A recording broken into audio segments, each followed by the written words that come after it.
Anies Baswedan beserta keluarga baru tiba di TPS untuk memberikan hak suaranya. Anies tiba di TPS 60 Cilandak Barat, Jakarta Selatan pada pukul 8:20 tadi. Dan saat ini tengah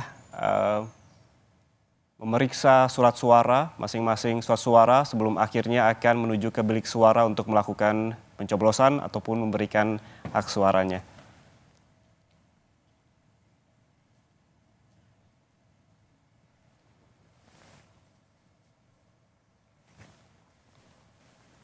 Sementara di bagian kanan Anda, Saudara, ada Capres Ganjar Pranowo yang baru tiba di TPS. Tadi ia melakukan perjalanan dari kediamannya menuju ke TPS 11 Kelurahan Lempong Sari, Kecamatan Gajah Mungkur, Semarang, Jawa Tengah. Ganjar menuju ke TPS ditemani ataupun bersama dengan sang istri Siti Atikoh dan anaknya Alam Ganjar.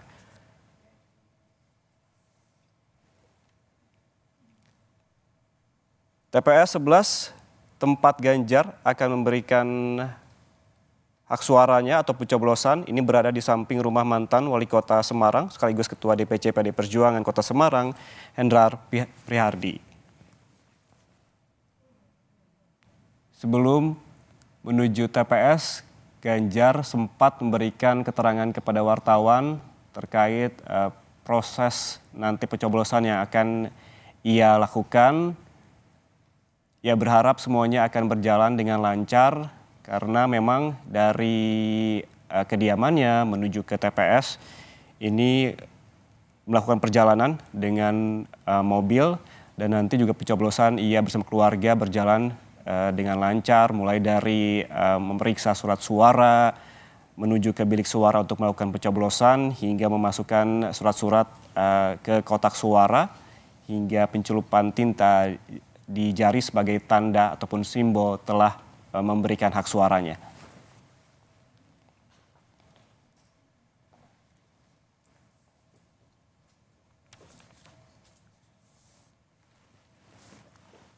Kegiatan dari Ganjar Pranowo seusai melakukan pencoblosan nantinya, Saudara, sama seperti Mahfud MD akan kembali ke Jakarta pada pukul 9 pagi nanti rencananya atau setengah jam lagi apabila memang tepat sesuai dengan agenda yang diberikan.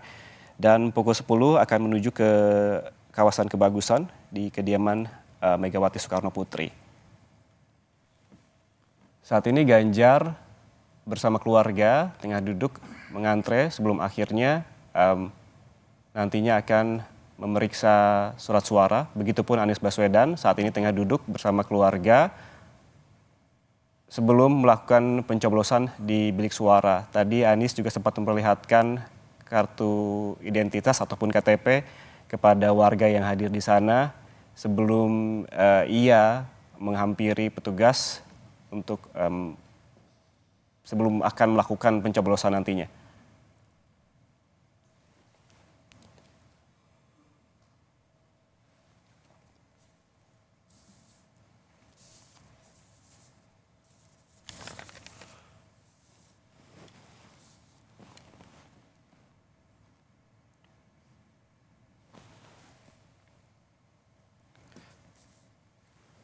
Kegiatan dari Capres-Cawapres ini hampir serupa setelah pencoblosan, Saudara, yaitu memeriksa ataupun juga memantau bagaimana proses penghitungan suara di masing-masing posko pemenangan, termasuk juga memantau hasil dari hitung cepat.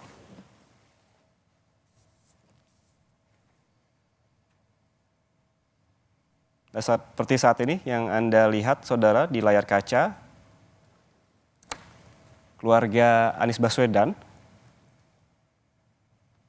tengah memeriksa satu persatu dari surat suara sebelum akhirnya akan mencoblos di bilik suara.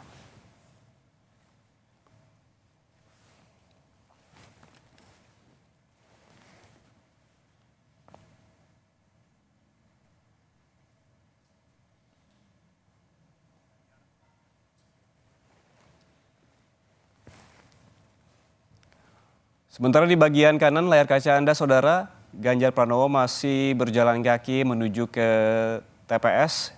Ini sudah sangat dekat. Tadi Ganjar sudah melakukan perjalanan dengan menggunakan mobil, begitu bersama keluarga menuju ke TPS. Dan saat ini tengah berjalan menuju titik TPS. Ia akan memberikan suaranya ataupun mencoblos.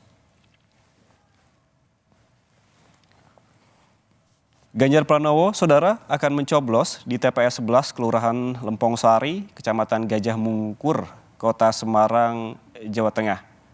Ini sesuai dengan agenda sebelum yang diberikan bahwa Ganjar tadinya akan menuju ke TPS pada pukul 8 pagi.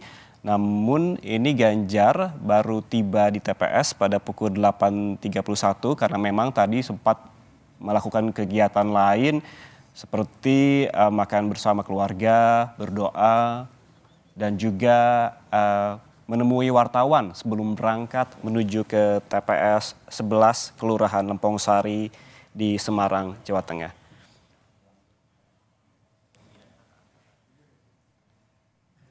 Sambil berjalan, Ganjar Pranowo juga menyapa wartawan dan juga warga di sekitar TPS 11 Kelurahan Lempong Sari yang titiknya memang sudah dekat karena tadi sebelum ke TPS Ganjar melakukan perjalanan bersama sang istri Siti Atiko dan anaknya Alam Ganjar.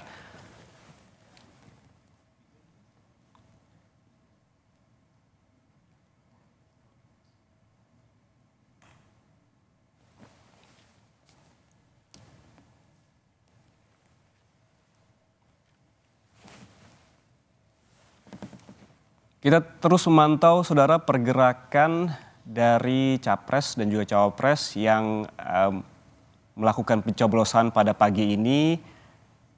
Hampir semua Capres dan Cawapres ini melakukan pencoblosan ataupun menggunakan hak pilihnya berangkat ke TPS masing-masing itu di pagi hari.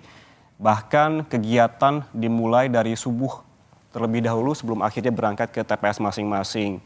Tadi yang tercatat yang sudah ke TPS dan melakukan pencoblosan ada Cawapres Muhaimin Iskandar, ada Cawapres Mahfud MD, dan saat ini yang terpantau di layar kaca ada Capres Ganjar Pranowo yang baru tiba di TPS dan juga ada Capres Anies Baswedan yang sudah tiba di TPS juga dan tengah dalam proses memeriksa ataupun akan memeriksa masing-masing surat suara yang diberikan kepadanya sebelum menuju ke bilik suara. Nah, ini dia Anies Baswedan telah menerima surat suara yang akan ia coblos dan tengah memeriksa masing-masing atau paling tidak 5 surat suara yang akan ia coblos sebelum ia masukkan ke kotak suara.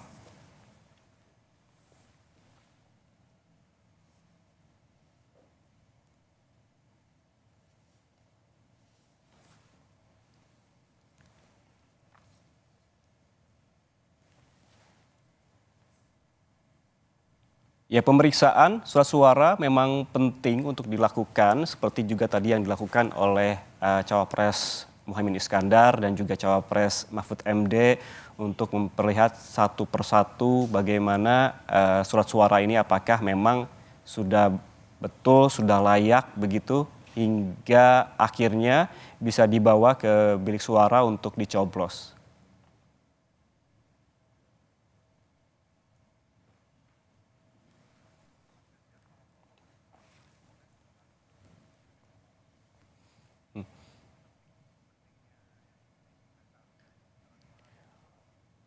Mas Bestian, mungkin bisa kita komentari nih. Sebetulnya kalau kita lihat tadi para capres cawapres ini melakukan pemeriksaan begitu satu-satu surat suara. Sebetulnya tuh seberapa penting sih untuk dilakukan pemeriksaan seperti ini? Kan Kompas sudah melakukan ataupun memiliki pengalaman yang begitu panjang dalam pemilu dari periode ke periode. Apakah proses memeriksa surat suara oleh capres cawapres ini langkah yang selalu dilakukan dan penting untuk dilakukan? Ya, tentu saja ini merupakan suatu langkah yang memang harus dilakukan dan penting sekali untuk dicermati juga oleh para pemilih yang juga belum melakukan proses penusukan ataupun pencoblosan suara pada saat ini. Kenapa demikian? Karena ada dua hal yang bisa terjadi di dalam kertas suara itu. Yang pertama, yang ini yang kita khawatirkan semoga tidak terjadi, bisa jadi ini adalah merupakan suatu kerusakan-kerusakan yang terjadi secara sistematis. Yang kedua tentu saja yang kerusakan yang disebabkan oleh karena bukan secara sistematis. Nah, mencegah kedua hal tersebut terjadi, ya pasti kita harus coba melihat secara detail kualitas dari kertas suara yang ada, dan kita pastikan bahwa itu memang tidak terjadi kerusakan-kerusakan baik teknis ataupun yang misalnya non-teknisnya, seperti itu.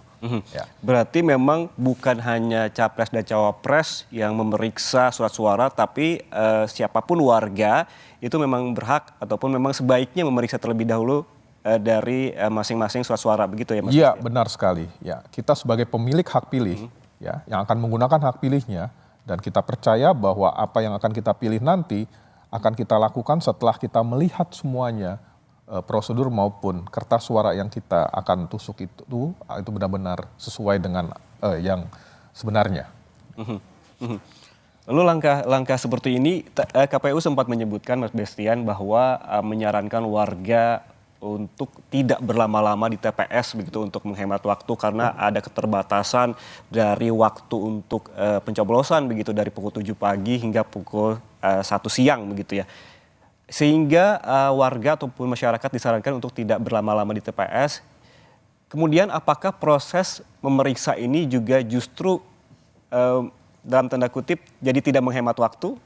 Ya, ini adalah bagian dari risiko yang harus dilakukan. Tapi Anda bayangkan juga bahwa dari sekitar 300 sampai 350 pemilih yang akan menggunakan hak pilihnya di sebuah TPS, seandainya satu pemilih akan menggunakan waktu sekitar 10 menit saja untuk melakukan hal tersebut, sudah 3.000 menit yang akan dihasilkan dalam sebuah TPS itu. Nah, berapa jam akan habis di situ, sementara nanti di pukul 1 sudah masuk pada periode selanjutnya, yaitu penghitungan suara. Nah, dalam hal ini memang di satu sisi akan mengambil waktu, tetapi di sisi lain ini adalah suatu hal yang memang tidak boleh juga dikesampingkan. Kalau yang dilihat oleh Litbang Kompas begitu, biasanya tuh para pemilih itu dengan waktu yang dari jam 7 pagi sampai pukul 1 siang itu selalu terkonsentrasi di jam berapa atau memang sekarang itu pemetaannya tuh sudah berjalan dengan sedemikian strategis begitu sehingga tidak ada yang berkumpul banyak di jam-jam tertentu begitu?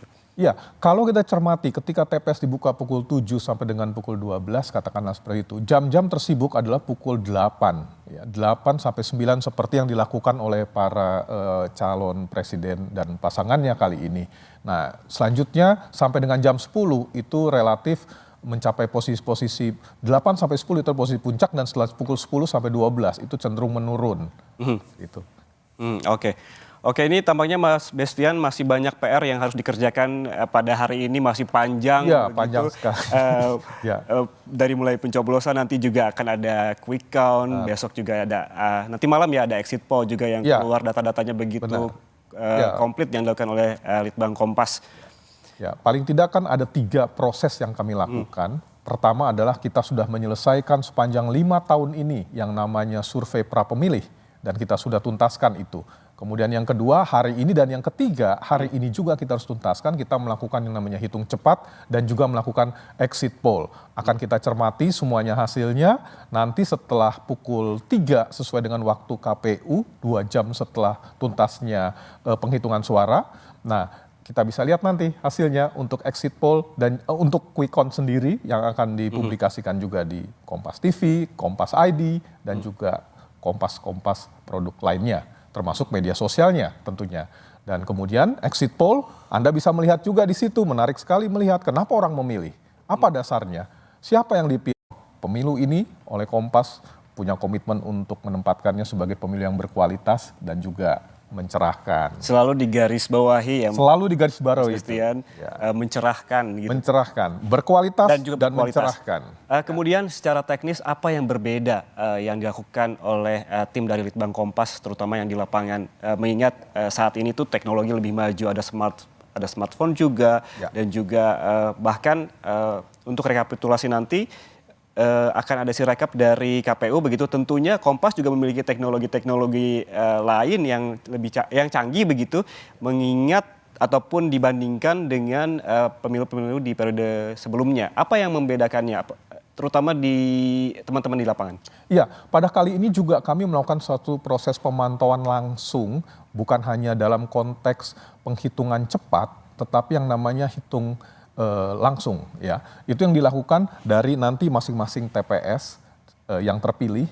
Misalnya satu TPS yang dilakukan barusan saja Pak Anies, kemudian Pak Ganjar, kemudian juga calon presiden, wakil presiden lainnya. Pada proses perhitungan nanti akan bisa ditampilkan satu persatu pilihan itu akan muncul di masing-masing TPS. Nah, itu hitung langsung yang biasa kami lakukan juga sebagai bagian dari pengawalan.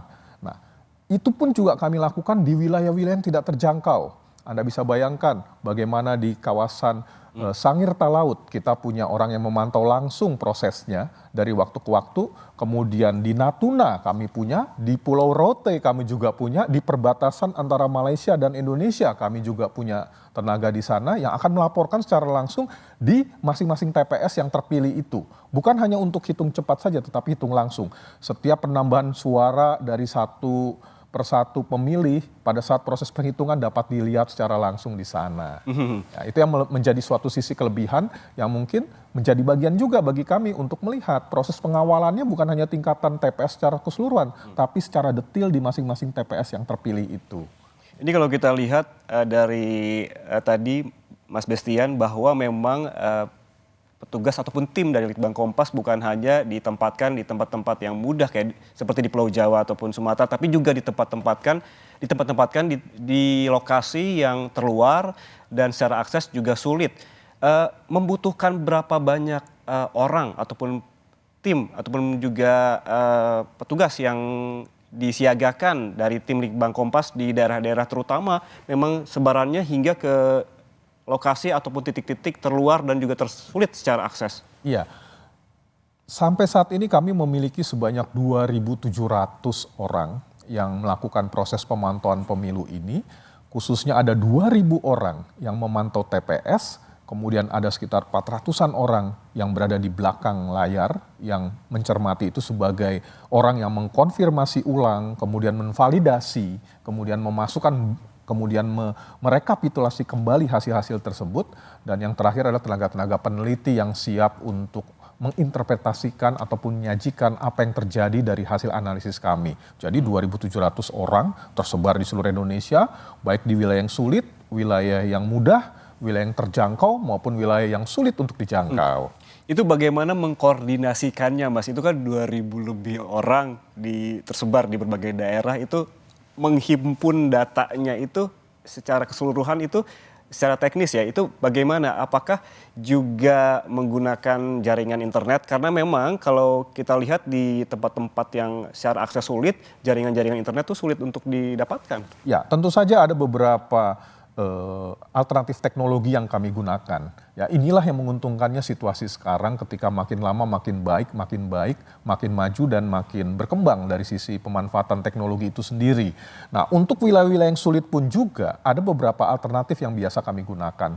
Nah, salah satunya tetap saja penggunaan internet, penggunaan juga jaringan-jaringan komunikasi satelit untuk kami lakukan untuk hal itu juga. Yang pasti 2.700 dan 2.000 yang secara khusus di TPS itu bekerja secara simultan dengan menggunakan teknologi, dan dengan pengalaman yang kami lalui, dengan manajemen kerja yang kami miliki, semoga ini semuanya berlangsung juga dengan baik sama seperti pada saat pemilu-pemilu sebelumnya.